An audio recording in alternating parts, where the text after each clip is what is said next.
ఏమండి కాసేపు నవ్వుకుందాం. తప్పకుండా. ఎంతలా నవ్విచ్చేస్తున్నారండి. ఏమిటి కామెడీ యాంగిల్? నేనా? అత్తగారు, కోడలు. ఆ! అత్త ఆవిడే, ఛీ! అత్త ఆయనే, కోడలు ఆయన. ఆవిడే అనేస్తాను చూసారా? అంటే పాత్రలో లీనమైపోయారు. నేను అయిపోయాను. మీరైపోయినట్టు మేమైపోతున్నాం. అసలు ప్రతిరోజు ఎప్పుడెప్పుడొస్తుందా? ఎప్పుడెప్పుడొస్తుందా? అని ఎదురు చూస్తూ ఉన్నాం. ఎంత ఫన్‌ని క్రియేట్ చేస్తున్నారంటే సింపుల్‌గా ఫన్‌ని క్రియేట్ చేస్తున్నారు. ఏమిటి ఈ ఐడియా వెనకాల? కామెడీ క్రియేట్ చేయాలన్న ఐడియా వెనకాల ఉన్నటువంటి ఏమిటి విషయం? చెప్తానండి. నాకు చిన్నప్పటి నుంచి కూడా నటన పట్ల మక్కువ ఉంది.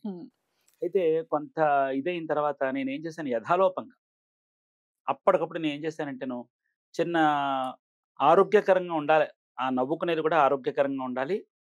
అది ఒకప్పుడు మనం కోల్పోయింది అయి ఉండాలి. ఒకప్పుడు మనం అనుభవించి ఇప్పుడు కోల్పోతున్నది అయి ఉండాలి. దాన్ని అందంగా తీర్చిదిద్ది దాని యొక్క రూపాన్ని చూపించాలనే ఉద్దేశం చేత ఒక తల్లి, ఒక కొడుకు మధ్యన ఉండేటటువంటి బాంధవ్యం అనే దాని మీద ఏం చేస్తారు పూర్వకాలం మన ఇళ్లలోని భర్త లేనటువంటి ఆడవాళ్ళు శిరోమణనం చేయించుకుని నెత్తి మీద ముసుగు వేసుకుని ఇంట్లో ఉండేవారు. వాళ్ళు ఇంట్లో అందరికీ కూడాను పెద్దరికంగా ఉండి ఇది మంచి ఇది చెడు అని చెప్పి గదమాయించి చెప్పేవారు. ఇప్పుడు ఏంటంటేను ఏది చెప్తున్నా తప్పైపోతుంది. అసలు ఆ పెద్దవాళ్ళే లేరు దగ్గరలో. పెద్దవాళ్ళు లేరు. ఉన్నవాళ్ళ పెద్దరికాలు ఎవరికి అక్కరకు రావట్లేదు.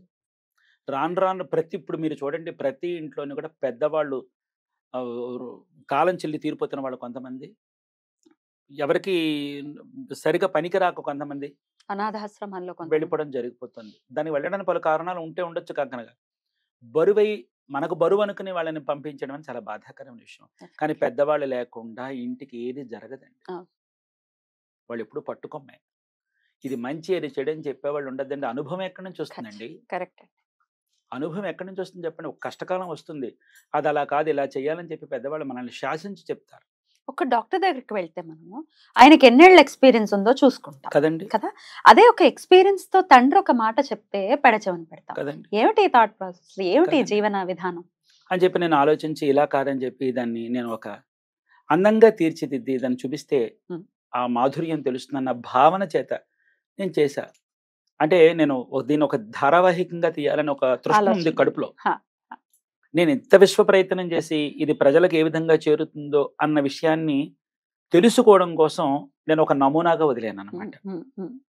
ఆ నమూనాగా వదిలింది ఇంతమంది మన్నన పొందింది. చాలా ఇప్పుడు అర్థమైంది నాకు. ఓహో సరే అయితే దీన్ని మనం చక్కగా అందంగా రూపుదిద్దించి అపహాస్యం చేయకుండా పెద్దవాళ్ళు ఆ కాలంలో ఎలా ఉండేవారు, పెద్దవాళ్ళు ఉంటే కుటుంబానికి ఏ విధంగా ఉంటుంది, వాళ్ళకి గదమాయించిన అందమే, మనల్ని శాసించిన అందమే, వాళ్ళు మనకి ఆదరించిన అందమే.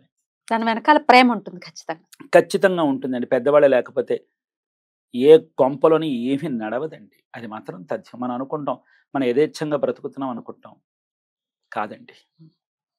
కాదండి. ఎందుకంటే ఇప్పుడు పందిరి వదిలిపెట్టిన లతను పశువులు పాడు చేస్తాయన్న మాట విన్నామమ్మా? అవునండి. పందిరి వదిలిపెట్టిన లతను పశువులు పాడు చేస్తాయి. అందుకే మన వాళ్ళు అందంగా పందిరి కాస్తారు. పశువు అందుకోవాలనుకున్న అందుకోరు, పందిరి మీద ఉంటుంది. అందుకే మన కుటుంబాన్ని చిన్నాభిన్నం చెయ్యకుండా ఉండడం కోసం మన పెద్దవాళ్ళు పందిరే మనల్ని కాపాడుతూ ఉంటారు. పెద్దవాళ్ళు పందిరి కాపాడుతూ ఉంటారు.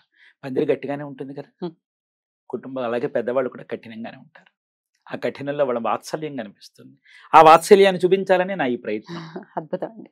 దీని వెనకాల మంచి థాట్ ప్రాసెస్ ఉంది. అంటే ఏదో కామెడీ ఏదో చెయ్యాలి, నవ్వించాలి కాదు. దీని వెనకాల ఒక అది ఎందుకంటే పూర్వకాలం వాళ్ళు అలా మాట్లాడి అలా చేసిన కోడలు ఒక సామెత ఒకటి ఉంది.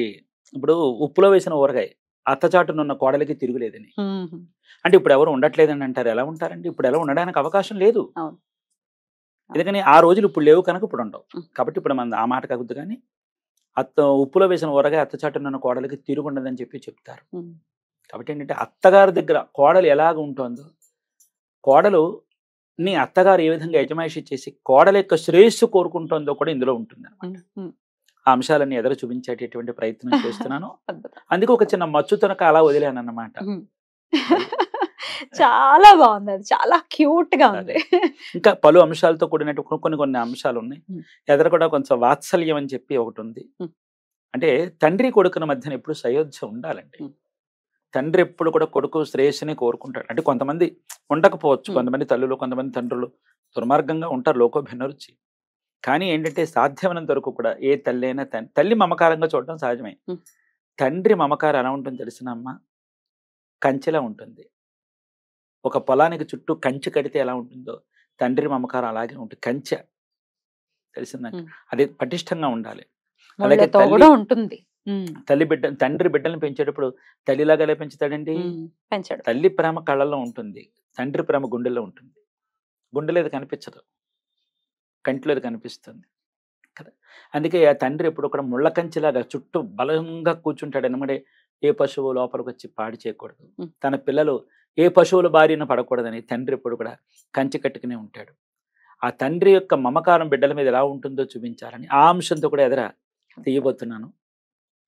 బోల్డ్ అంతా ఏంటి, ఆల్ ద వెరీ బెస్ట్ అండి. చాలా చాలా సక్సెస్ అవ్వాలి అది. ఎంతో మంది కుటుంబాల్లో అది మార్పుని తీసుకురావాలి అని మనస్ఫూర్తిగా కోరుకుంటున్నాను. ధన్యవాదాలు. అలాగే సుబ్రహ్మణ్యేశ్వర స్వామి యొక్క కొన్ని అంశాలు ఉన్నాయి మనకి, కొంతమందికి తెలియదు, కానీ వాటిని కూడా చక్కని ఒక రూపాంతరం చేసి చేయాలనేటటువంటి ప్రయత్నం చేస్తున్నాను. రైట్. అయితే స్కందుడి గురించి ఎలాగో వచ్చింది కాబట్టి టాపిక్, నేను కూడా అదే ప్రశ్న ఉంది.